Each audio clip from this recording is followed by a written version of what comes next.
খেল দেখিয়েছে মুর্শিদাবাদের লোকরাই। জোরে বলুন সুবহানাল্লাহ। হ্যাঁ, আজকে আমি দেখছিলাম মোবাইলে আস্তে আস্তে उत्तरप्रदेशेर कोनो एक व्यक्ति तिनी मोबाइले बोलছেন, अरे अगर हिंदुस्तान में कोई बाप का बेटा है तो मुर्शिदाबाद में है। बबरी के जगह अभी तक खाली पड़ी है, मस्जिद नहीं बनी, उससे पहले मुर्शिदाबाद के लोग मस्जिद के तामीर रख दी। जोरे बोलून सुभान अल्लाह। এতে কে খুশি হয়েছে কে বিরোধী আমি জানি না, তবে মসজিদ আল্লাহর ঘর। আমি একটা জলসাই বলেছি, আজকে তকিপুরে বলে যাচ্ছি, প্রতি জেলায় হলেও দোষ নাই। নামাজি যদি মসজিদে 5টা নামাজি থাকে, মসজিদ থাকতে হবে, মসজিদ বানাতে হবে। ধরেলেন ও বাঁকুড়ার জঙ্গলে 10টা মুসলমান ঘর করে বাস করছে, দিয়ে তারা নামাজ পড়বে না তো নাকি? তারা মসজিদ করতে পাবে না? পাবে না? পাবে। এরপর কিছু আমি দেখলাম আমাদের দেশের হয়তো মৌলবীরা, আমি কারো নাম করব না, তারাই বলছে এত মসজিদ থাকতে আবার মসজিদ কেন? বলছে না? তাহলে যে মসজিদে মুসল্লি নাই 10 জন নামাজ পড়ছে, মসজিদটা ডজার নিয়ে এসে ভেঙে দেয়। কথাটা বুঝতে পেরেছেন না পারেননি? অনেক গ্রামে যদি নামাজ না পড়ে মসজিদটা তু ভাঙ, যে মসজিদটা রেখে লাভ কি, নামাজ পড়ছে না মসজিদ ভেঙে দাও। মাদ্রাসায় লোকে ছাত্র বেশি দিচ্ছে না, মাদ্রাসা ভেঙে দাও। জলসা শুনে মানুষের ফায়দা হচ্ছে না, জলসা বন্ধ করে দাও। জলসা আর করা যাবে না, তাহলে দিন থাকবে না, শেষ হবে, শেষ হয়ে যাবে। তাইলে যে বলছে সে গন্ড মূর্খ জগতে বাস করছে। আর আমি বলে যাচ্ছি আল্লাহর কসম, তকিপুরে যদি একটা লোক 5 ওয়াক্তের নামাজ পড়ে, তার জন্য মসজিদ কায়েম থাকতে হবে, মসজিদ বাজাই থাকতে হবে, কেউ পড়ুক আর না পড়ুক। কথাটা বুঝতে পেরেছেন না পারেননি?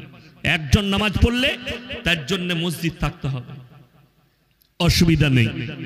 কিন্তু দুঃখ লাগে, একজনের জমিয়তের হেড পশ্চিম বাংলার, নাম করব না, তিনি বলছেন কাপাসডাঙ্গায় এতগুলো মসজিদ, মির্জাপুরে এতগুলো মসজিদ, আবার মসজিদের কি দরকার? সেই মৌলবীকে ডেকে জিজ্ঞেস করুন যে একটা গ্রামে ঝগড়া করে 5টা মসজিদ হয়েছে, ঠিক বললাম না ভুল বললাম? মসজিদে ঝামেলা হয়েছে, চল তো শালা এরা সুজা পেয়েছে, আমাদের পাড়ায় আর একখান মসজিদ করব, লেগে গেল ঝামেলা, ঠিক বললাম না ভুল বললাম? এই করে মসজিদ হয়েছে না হয়নি? তাইলে তখন তুমি এসে বাধা দিলে না, ভাই পায়ে ধরছি আর একটা মসজিদ করো না, এসো আমি বুঝি দিই, ঝামেলাটা মেরে দিয়ে একটাই মসজিদে নামাজ পড়ো। কোনো মৌলবি এইছে আসে নাই, বরঞ্চ ভাই আমরা মসজিদ করছি, হ্যাঁ করো, একটা জলসা করো, আমি চলে যাবো। কেন? হারাম করে টাকা পাবে জলসা করলে। আমি বললি খারাপ? উদ্বোধন করার জন্য দাওয়াত পাবে, দেশি মুরগি দিয়ে ভাত খাবে, এসে নামাজটা পড়ি দিয়ে চলে গেল। আর একটা মসজিদ হচ্ছে, এখানে নিজের রুটি থাকার জন্য বলছে মসজিদ করে লাভ কি? হসপিটাল করো, আরো কিছু করো। তো তুমি মাদ্রাসা করেছো কেন? তুমি কেন মাদ্রাসা করছো? কেন আরো মাদ্রাসা হচ্ছে? যদি আমি বলি বেলডাঙ্গায় জালিলিয়া আছে, সুরুলিয়া আছে, আবার কেন আশেপাশে মাদ্রাসা হচ্ছে, মাদ্রাসাগুলো বন্ধ করো, এটা আমার বলা ঠিক হবে না, অন্যায় হবে? তাড়াতাড়ি বলুন। আমি বলছি প্রতি গ্রামে একটা করে মাদ্রাসা করুন। কেন? দ্বীনি তালিম, দ্বীনি শিক্ষা অর্জন করা প্রত্যেকটা মুসলমান নরনারীর জন্য কি ফরজ। যে গ্রামে মক্তব নাই, আপনাকে বলে দিই আমার বন্ধুগণ, সবাই বলুন আমরা আজ থেকে 5 ওয়াক্তের নামাজি হব, বলুন ইনশাআল্লাহ। আমরা সবাই মুসলমান তো, বলুন ইনশাআল্লাহ। আল্লাহকে বিশ্বাস করি, হাত তুলে বলুন জোরে ইনশাআল্লাহ। আল্লাহকে যখন বিশ্বাস করেন, নবী মুহাম্মদ সাল্লাল্লাহু আলাইহি সাল্লামের যখন আপনি উম্মত, আপনি আল্লাহর রসুলের জন্য আমাদের সকলের জান কুরবান, জোরে বলুন তো ইনশাআল্লাহ। হ্যাঁ, যদি কুরবান হয় তাহলে এরপর বলুন নবীজি যেগুলো নিষেধ করেছে সেগুলো করা যাবে? আল্লাহ যেগুলো নিষেধ করেছেন করা যাবে না। একটা মুসলমানের জন্য কর্তব্য, যখনই আল্লাহকে বিশ্বাস করলো, আল্লাহর প্রতি ঈমান আনলো, তখন তার জন্য হচ্ছে সে যেন আর কোনো অন্যায় কাজ না করে। মুসলমান দাবি করলে তার জন্য দুটো রাস্তা, কটা রাস্তা বললাম? দুটো, একটা হালাল একটা হারাম। এই দুটোকে আপনাকে চুজ করতে হবে। আপনি হারাম চুজ করলে আপনি বদ্দীন, আপনি বেঈমান, যেহেতু আল্লাহকে আপনি বিশ্বাস করেননি। আর আপনি হালাল চুজ করলে আপনি মুমিন। আল্লাহর কাছে যারা পুরস্কৃত হবে তারা বেঈমান না মুমিন? জোরে বলুন। মুমিন, মাশাআল্লাহ। তাইলে এরপর চলুন ইসলামী শরিয়ায়, আশা করি জানবেন, এটা রেজিনগর থানা, তো রেজিনগর থানা, যাই হোক, এই রেজিনগর থানায় তাহলে একটা মুসলমানও, এই তকিপুরটা কত বড় গ্রাম, কত ঘর আছে? অনেক বড়। আমি শুনেছি, তাও জিজ্ঞেস করলাম ভাইজানকে, অনেক বড় গ্রাম। এই তকিপুরে তাহলে একটাও মুসলমান সুদ খায় না? আর কথা বলবে না, খায়। দোষটা কোথায় জানেন? যখনই দেখে যে এরপর তো ও বাঁশ দিতে লেগেছে, তখন আর সাড়া দেয় না। কত জোরে সুবহানাল্লাহ বললেন, কত জোরে ইনশাআল্লাহ বললেন। এটাও জোরে বলুন যে হ্যাঁ ইনশাআল্লাহ তকিপুরে সুদখোর আছে। আছে না নাই? আছে। রেজিনগর থানায় আছে না নেই? অথচ কোরআনে আছে ওয়াহাল্লাল্লাহুল বাইয়া ওয়া হাররামার রিবা, আমি সুদকে হারাম করেছি আর ব্যবসাকে হালাল করেছি। আপনি ব্যবসা করুন না, পাথরের ব্যবসা করুন, মাটবেলের ব্যবসা করুন, আলু পেঁয়াজের ব্যবসা করুন, শাক সবজির ব্যবসা করুন, ধুনের ব্যবসা করুন, জিরে হলুদের ব্যবসা করুন। কিন্তু আপনি ব্যবসা করছেন কিসের? সুদের। ঘুমিয়ে ঘুমিয়ে পয়সা লোভ। আর কোরআন আল্লাহ বললেন হারাম। যে ব্যক্তি হারাম জেনে সুদ খেলো, এই লোক আল্লাহর সঙ্গে যুদ্ধ ঘোষণা করলো। যে আল্লাহর সঙ্গে যুদ্ধ ঘোষণা করলো, সে আর মুমিন থাকবে? কথা বলেন জোরে, থাকবে না।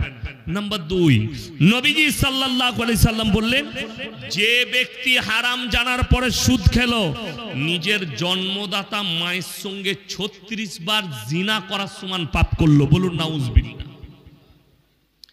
বেঈমান কাফেররা কত সূক্ষ্মভাবে তারা কামিয়াবি লাভ করেছেন জানেন?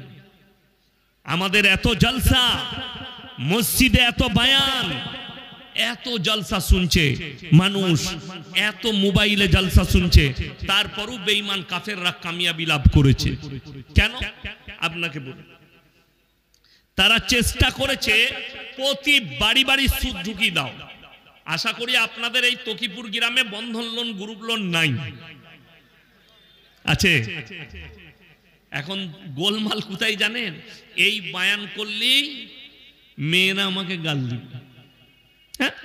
এই 10টা মেয়ে গ্রুপ করেছে, তাদের মধ্যে একজন আবার হেড হয়, আর 9টা মেয়ে তাকে ম্যাডাম বলে আসছে। মনে করে আমার তো যাহা তাই ব্যাপার, এমনি ম্যাডাম হতে পারে না, ও সুদ খাবার ম্যাডাম হয়েছে। আমি আমার বর্ধমান জেলায় ভাতার থানায় একটা গ্রামে আমি এই বয়ান করেছি। আমার মুম্বাইয়ে ভাইরা ভাই থাকে, বড় কারখানা, বড় লোক, ধনী ব্যক্তি। আমরা ফকির ফাকড়া মানুষ, এই যে কোটিপতি লোক পাশে বসে আছে, আমরা কিন্তু ইন্টারন্যাশনাল ফকির, ইনি জানেন তো। বড় লোক, আমার 1.5 শ্বাস এসছে, ওটা আবার আমার ফুফুইতো বোন, আবার আমার একদম এক বয়সে। তো সে শ্বশুর বাড়িতে এসছে বোম্বে থেকে। তো ওই গ্রামে বয়ান করেছিলাম, সেই গ্রামের মায়ের বাড়ি ওই গ্রামে। তো আমার 1.5 শ্বাসের সাথে দেখা হয়েছে, দিয়ে বলছে ইয়াসিন সাহেব আমার বোন জামাই হয়। মানে গর্ব করে বলতেই পারে, মোবাইলে দেখেছে, গর্ব করে বলেছে ইয়াসিন সাহেব আমার বোন জামাই। ও তখন বলছে বাজে মলবিল, গাল দাইল, মেয়েদের কুচ্ছ গাইল, ওকে জুতো করে মারা দরকার। আমাকে বললে ভাই তোমার লেগে এই বলছিল। আমি বললাম দেখো দেখিনি ও বন্ধন লোনের হেডমাস্টার নাকি, খোঁজ লাও। খোঁজ নিয়ে দেখলাম হ্যাঁ উই হেড। আমরা তাইলে আলহামদুলিল্লাহ, ও গাল দিয়েছে, যায় যাচ্ছে ওর গাল দিয়া। কেন? বাঁশটা তো অকেই লেগেছে। আমি যেটা দিয়েছি অবাক লাগে। বেঈমান কাফের, হে আমার মা, হে আমার বোন, তুমি নামাজ পড়ছো 5 ওয়াক্তের, তুমি তাসবিহ করছো, তুমি আল্লাহর কাছে কান্নাকাটি করছো, অথচ তোমার হুঁশ নেই। আল্লাহ রাসূল সাল্লাল্লাহু আলাইহি সাল্লামের হাদিস, যারা হারাম খাবে আল্লাহ তাদের দোয়াকে কবুল করবেন না। হারাম খেলে দোয়া কবুল হবে? হবে না। কিন্তু আমাদের দেশে খুব ভালো। নাম্বার 2, মদ খাওয়া হারাম না হালাল? হারাম। আপনাকে আমি হাই রোডে চাপুন, বেলডাঙ্গার দিকে যাবেন, পলাশির দিকে যাবেন, আমি দেখি দেবো মুসলিমদের হোটেল হারামখোর লাইসেন্স বার করে মদ বিক্রি করছে, মদ পান করছে। ঠিক বললাম না ভুল বললাম? হ্যাঁ, হোটেল করেছে। মৌলী সাহেবকে বললে, হুজুর একটা হোটেল করেছি, দোয়া করে দাও। হুজুর গিয়ে আল্লাহ যত রকমের রহমত বরকত আছে দান করুন দিয়ে দোয়া করে দিলে, আর বরকত ঢুকে গেল। তারপরের দিনই ফ্রিজে আগে মদ ঢুকুচ্ছে। তোর হুজুরও মার খাবে আর তুই তো খাবি খাবি। যে মাল দোয়া করেছে সেও রেহাই পাবে না। তুমি একবারও বলতে পারলে না যে তোমার ব্যবসা যেন হালাল হয়। হোটেল চালাচ্ছ, চালাও, মদ স্পর্শ করা হারাম, মদ ছোঁয়া হারাম, মদ পান করা হারাম, মদ বিক্রি হারাম। দুঃখটা কোথায় লাগে জানেন?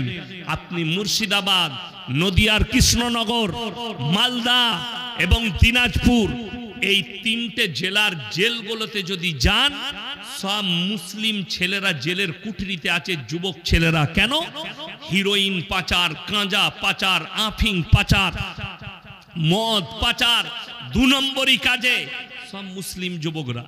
আমি 2 সপ্তাহ আগে দেখলাম পলাশি পেরিয়েই কালীগঞ্জ থানা, নদিয়া, সেখানকার বড় বাবু 10-12টা পুলিশ নিয়ে রেড করেছে রোডের ওপরে। কমপক্ষে 30টা মোটরসাইকেল আটকিয়েছে, ভিডিও চলছে, প্রশাসন নিজে ভিডিও করছেন। কেন? লোকরা যেন আমাদেরকে অপরাধী না ভাবে। থানার বড় বাবু খুব অ্যাক্টিভ, ভিডিও করছেন। সবাইকে বললে ব্যাগগুলো বার করো, কি কি আছে মাল আমাদেরকে দেখাও। সার্চিং চলছে, দেখাচ্ছে সেখানে 2টো মুসলিমদের ছেলে একটা দামি গাড়িতে ছিল। বার করো ব্যাগে কি আছে। তাদের ব্যাগ থেকে তারা যখন বার করছে 2 কিলো 200 গ্রাম হিরোইন পাচার করছিল। জিজ্ঞেস করলে কে দিয়েছে মালটা? স্যার তাকে চিনি না। ক টাকা পাবে? 5 লাখ না 7 লাখ বললো, আমি ঠিক বুঝতে পারলাম না। 5 লাখ না 7 লাখ বললো। আমি ফেসবুকে দেখছিলাম খবরটা। 5 লাখ না 7 লাখ টাকা দিবে। ক কিলোমিটার? 30 কিলোমিটার নিয়ে যাবে। কোথায় দেবে? কাকে দিবে? বলে স্যার তাকেও চিনি না, যাকে দেবো লোকেশনে যাচ্ছি। এই ছেলে দুটো চলে গেল জেলের কুঠরি থেকে, মুসলিম ছেলে। কেন? এর বাবা মা এইরকম দিনী প্রতিষ্ঠানে ছোটবেলায় পাঠায়নি যে হারাম আর হালাল কি একবার তালিম নিয়ে জেনে এসো, এইটা পাঠায়নি। নাম্বার 3, লটারির টিকিট হারাম না হালাল? বাবা হারাম।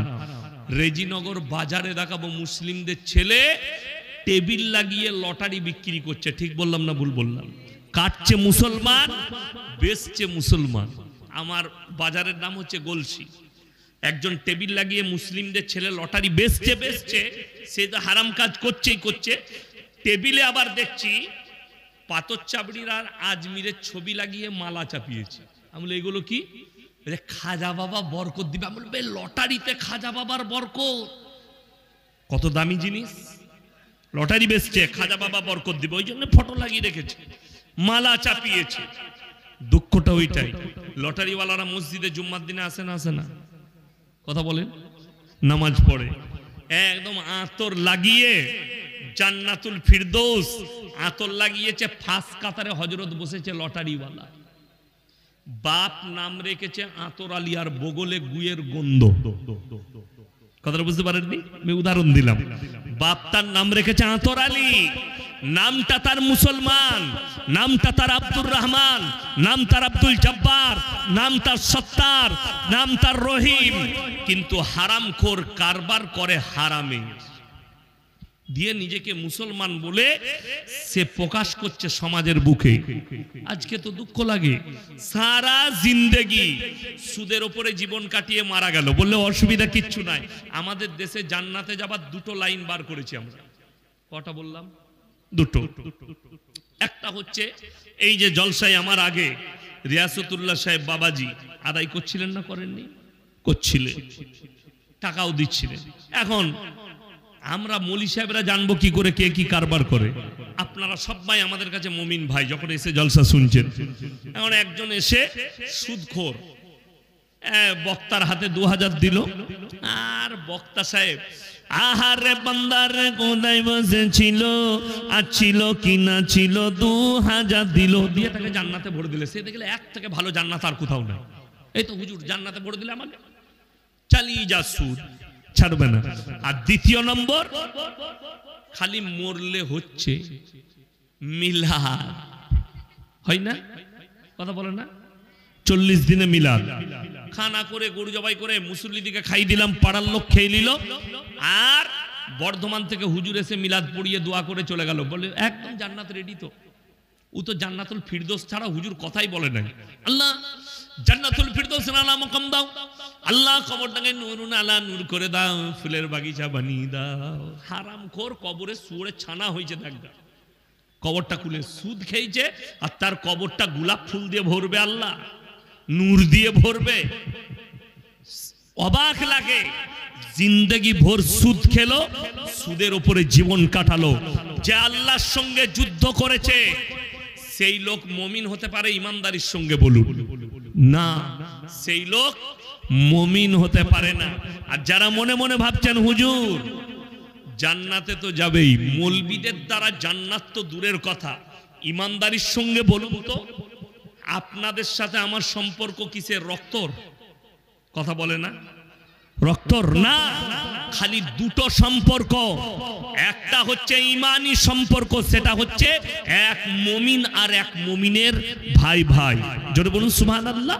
আর দ্বিতীয় সম্পর্ক, আমি বক্তা আপনারা শ্রোতা, ইমানদারির সঙ্গে বলুন। বাপ আর বেটার সম্পর্ক রক্তের, মা আর বেটার সম্পর্ক রক্তের, স্বামী আর স্ত্রীর সম্পর্ক অন্তরঙ্গ। রাতের অন্ধকারে নিজের জননী, বিছানার সাথী, একটা বাপ আর বিটির সম্পর্ক রক্তের। কোরআনকে জিজ্ঞেস করুন, এরা কে কার কতটা উপকারে আসবে কিয়ামতের দিনে? আমার আল্লাহ রাব্বুল আলামিন কোরআনে বললেন, ইয়াউমা ইয়াফিরুল মারউ মিন আখি ওয়া উম্মিহি ওয়া আবি ওয়া সাহিবাতিহি ওয়া বানি লিকুল্লি ইমরিম মিনহুম ইয়াউমাইদিন শানুন ইউগনি। হে আমার নবী, পৃথিবীর মানুষকে বলো, কিয়ামতের ময়দানটা এত ভয়ঙ্কর হবে, স্বামী স্ত্রীর কাছে ছুটে যাবে, স্ত্রী বলবে দুনিয়াতে আমার কোনো স্বামী ছিল না, বাপ বলবে বেটা ছিল না, বেটা বলবে বাপ ছিল না, মা বলবে বিটি ছিল না, বিটি বলবে মা ছিল না, কেউ কারুর জন্য এতটুকু পরিচয় দেবে না। যদি বাপ পরিচয় না দেয় তোমার, তা আমাকে দেশি মুরগি খাওয়ালে আমি পরিচয় দিয়ে দেবো? কিয়ামতের দিনে বলবে হুজুর দেশি মুরগি খাইছিলাম, আমার বাড়ি এসেছিলেন। আমি বললাম হ্যাঁ হ্যাঁ হ্যাঁ তুই খাইছিলি, অসুবিধা নাই, একটু ফাঁক কর, গেটটা ঢুকে পড়। যাত্রা দেখেছেন? আগে যাত্রা হতো, কি বুঝলেন? যাত্রা দেখেননি? আগে যাত্রা হতো, চারিদিকে ঘাড়া থাকতো, টিকিট কেটে ঢুকতে হতো।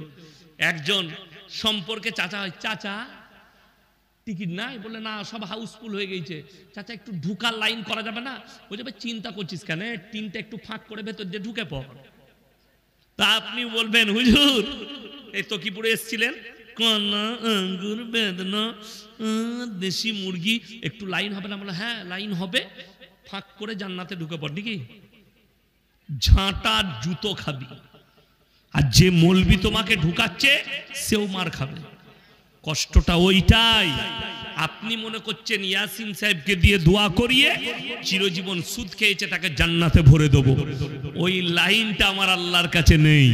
কোরআনে অপর জায়গায় আছে, আতিহিম ইয়াউমাল কিয়ামাতি ফারদা, যেদিনে কিয়ামতের দিনে মানুষ আমার কাছে হাজিরি দিবে, নারী পুরুষ, তারা একা একা, কেউ থাকবে না তাদের সাথে। শুধু তোমার সঙ্গে যেটা থাকবে সেটা হচ্ছে নেক আমল। কোরআন খুলুন, মান আমিলা সালিহান ফালিনাফসি ওয়া মান আসা ফাআলাইহা। যে বা যাহারা যে ব্যক্তি ভালো কাজ করবে আল্লাহ তাদেরকে পুরস্কৃত করবেন, আর যে বা যাহারা খারাপ কাজ করবে আল্লাহ তাদেরকে তিরস্কৃত করবেন, অপমানিত করবেন, অপদস্থ করে তাদেরকে জাহান্নামে নিক্ষেপ করা হবে। আমার ভাই সবাই হাত তুলে বলুন তো আমরা মুমিন হব ইনশাআল্লাহ। হ্যাঁ, যারা হারাম কাজে লিপ্ত আছেন অনুরোধ করে বলছি আমাকে গালি না দিয়ে আমার কথাটা দিলেতে গাঁথেন আর রাত্রে গিয়ে ইস্তেগফার করুন, আল্লাহ কাল থেকে আমি আর সুদ খাবো না, আল্লাহ এই সুদের কারবার ছেড়ে দেবো। আমি অনুরোধ করে বলছি যদি জান্নাতটা আসান করতে চান, যদি কবরটাকে আসান করতে চান, রেজিনগর বাজারে সবজি বিক্রি করুন, চা বিক্রি করুন, আপনি জলসায় গিয়ে সেখানে কর্মচারী হন, সেখানে গিয়ে সবজি বিক্রি করুন, বেলডাঙ্গা হাটে গিয়ে হলুদ বিক্রি করুন, আপনার দরকার পড়ে আপনি 10টা ইট কিনে নিয়ে এসে বিক্রি করুন, বালি বিক্রি করুন, সিমেন্ট বিক্রি করুন, হালাল ব্যবসা করুন। আমার বন্ধুগণ হারাম থেকে দূরে থাকুন। ইমানদারির সঙ্গে বলুন তো আমরা কেউ নিজে থেকে এবং কিয়ামত পর্যন্ত কেউ বেঁচে থাকবে? কথা বলেন, থাকবে না। আপনি ভেবে দেখুন না আমার বন্ধুগণ, আমার ভাই, আপনি কেন পাপে লিপ্ত হবেন, কেন হারাম কাজে লিপ্ত হবেন? মদ স্পর্শ করা হারাম। আজকে মদের আসর বসে মুসলিমদের, গাঁজার আসর বসছে মুসলিমদের। গাঁজা হারাম, মদ হারাম, হিরোইন হারাম, আফিং হারাম। আমার বন্ধুগণ অনুরোধ করে বলছি কেউ খাবেন না, জোরে বলুন ইনশাআল্লাহ। একটা আমি সূক্ষ্ম কথাই বলছি যে আপনাদের মসজিদের কোনো ইমাম সাহেব সে যদি বাজারে চায়ের দোকানে বসে সিগারেট খায় তার পেছনে নামাজ পড়বে লোকে? কথা বলে না? পড়বে না? তাকে তাড়াবে? ইমানদারির সঙ্গে বলুন, তাড়াবে? ইমাম সাহেব সিগারেট খাচ্ছিল, কোথায় দেখলি? বেলডাঙ্গা বাজারে। ওকে তাড়াতাড়ি বার কর, পেছনে নামাজ হবে না, সালা সিগারেট খাচ্ছে। ও ইমাম সাহেব সিগারেট খেলে তার পেছনে নামাজ হবে না, তুই সিগারেট খেয়ে ইমামের পেছনে কি করে পড়িসবে? কথাটা বুঝতে পেরেছেন না? পারেন না? ইমাম বিড়ি খেলে তার পেছনে নামাজ হবে না, তোমার ফতোয়া। আর তুমি বিড়ি খেয়ে ইমামের পেছনে নামাজ পড়লে তোমারটা হবে। তুমি নিজের ফতোয়া নিজেকে জিজ্ঞেস করো, তোমার ব্রেনকে। আমার বন্ধুগণ দু তবকার আলেম, ওলামাদের দুটো ভাগ।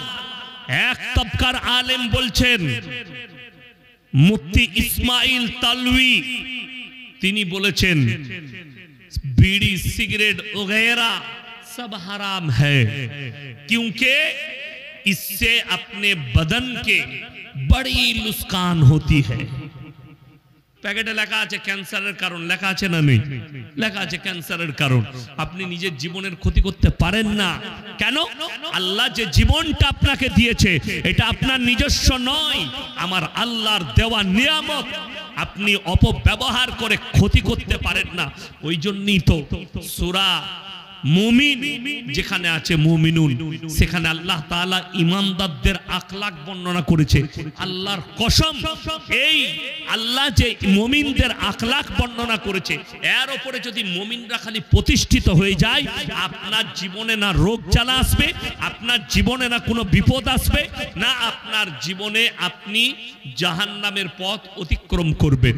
যদি বলেন কি কি আখলাক আছে, আপনার আমল করা কষ্ট, শোনাটা খুব সহজ, বলাটা খুব সহজ, আমল করাটা কঠিন। চলুন, কাদ আফলাহাল মুমিনুন, হে আমার নবী, প্রকৃত মুমিন কারা, তাদের আখলাক চরিত্র কেমন হবে? আমার ভাইয়েরা, আমার মায়েরা, বোনেরা শুনেন, আল্লাযীনা হুম ফি সলাতিহিম খাশিউন। এটা এক নম্বর। তারা যখন নামাজ পড়বে নম্র বিনয়ীর সাথে পড়বে, খুশু খুজুর সঙ্গে নামাজ আদায় করবে। আর আমাদের দেশে নামাজ তো কি 3 মিনিটও লাগে না, দিলে মাত্র ঝাড়াম। কি বুঝলেন? জানা, আমি জুম্মার দিনে আমার মসজিদে বসে আছি, সুন্নত পড়ে একজন এসে নামাজ পড়লো। তা মোটামুটি তার সুন্নত পড়তে ওই 1.5 মিনিটের মতো লাগলো, সব শেষ। আমি তাকে বললাম, ভাই প্রথম রাকাতে কোন সূরা পড়লি? ভাই জানলে তো বলবি, তুই তো খালি মুখ লেড়েছিস দাঁড়িয়ে আর মাথাটা ঠুকে দিয়েছিস। দুঃখ ওইটাই। 5 মিনিটের নামাজ 10 মিনিট খরচ করো, খুশু খুজুর সঙ্গে নামাজ আদায় করো। আমাদের দেশের লোকের একটা ভালো অভ্যাস আছে, ইমাম সাহেবের যদি মানে ইমামদের এমন অবস্থা, এগুলো শালা পেচুলু শালা, কথাটা বুঝতে পারেননি?